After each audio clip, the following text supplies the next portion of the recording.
ধন্যবাদ মাননীয় স্পিকার। মাননীয় স্পিকার, তারকা চিহ্নিত প্রশ্ন একে উত্তর। আমি মাননীয় সংসদ সদস্যকে ধন্যবাদ জানাচ্ছি। ক, জাতির পিতা বঙ্গবন্ধু শেখ মুজিবুর রহমানের নেতৃত্বে স্বাধীনতার আদর্শ মূল্যবোধ ও মুক্তিযুদ্ধের চেতনার ভিত্তিতে গড়ে ওঠা গণতান্ত্রিক বাংলাদেশকে উন্নত দেশ হিসেবে গড়ার ভাবনা থেকে বদ্বীপ পরিকল্পনা, প্রেক্ষিত পরিকল্পনা, পঞ্চবার্ষিকী পরিকল্পনা গ্রহণ করা হয়েছে, যার ফলশ্রুতিতে বাংলাদেশের স্বল্পোন্নত দেশ থেকে উন্নয়নশীল দেশের মর্যাদা উত্তরণ বর্তমান সরকারের অর্থনৈতিক অগ্রযাত্রার এক উল্লেখযোগ্য অর্জন। কোভিড-19 অতিমারী, অর্থনৈতিক মন্দা, রাশিয়া ইউক্রেন যুদ্ধ, স্যাংশন, কাউন্টার স্যাংশন, গাজায় গণহত্যা প্রভৃতি কারণে বিশ্বব্যাপী চলমান অর্থনৈতিক সংকট সত্ত্বেও বাংলাদেশের অর্জিত অর্থনৈতিক প্রবৃদ্ধি ও বিভিন্ন খাতে উন্নয়ন বিশ্ববাসীর নিকট প্রশংসিত হচ্ছে। উন্নয়ন পরিকল্পনা কৌশলের আলোকে গৃহীত অর্থনৈতিক খাতভিত্তিক উদ্দেশ্য ও লক্ষ্যসমূহ অর্জনের প্রধান হাতিয়ার বার্ষিক উন্নয়ন কর্মসূচি এডিপি।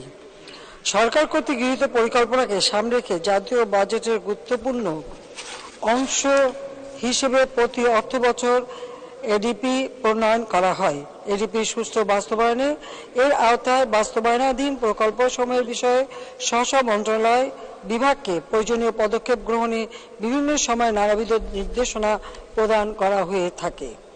এটি সত্য যে নির্ধারিত সময়ে প্রকল্প শেষ না করা হলে প্রকল্প ব্যয় বৃদ্ধি পায় এবং দেশের আর্থসামাজিক উন্নয়নের বিরূপ প্রভাব পড়ে।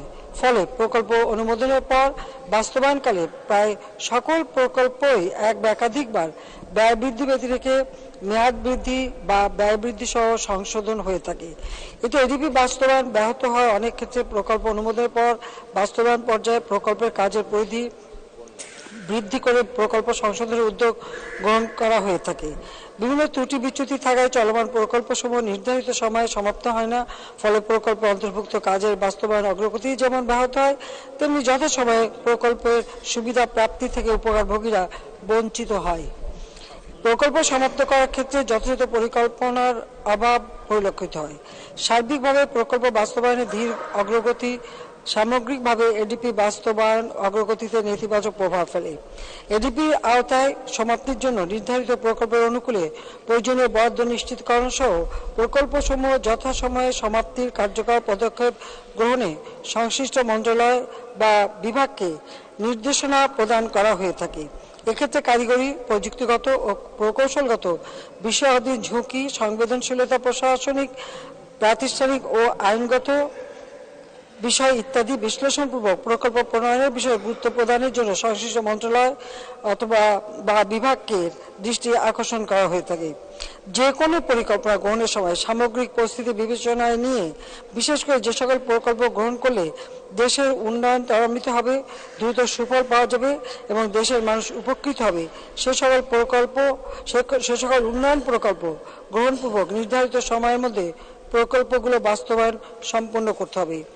চলমান প্রকল্পের মধ্যে যে সকল প্রকল্পে অল্প পরিমাণ বরাদ্দ দিলে সমাপ্ত হবে সে সকল প্রকল্পকে অগ্রাধিকার প্রদানপূর্বক নির্দেশনা দেওয়া হয়।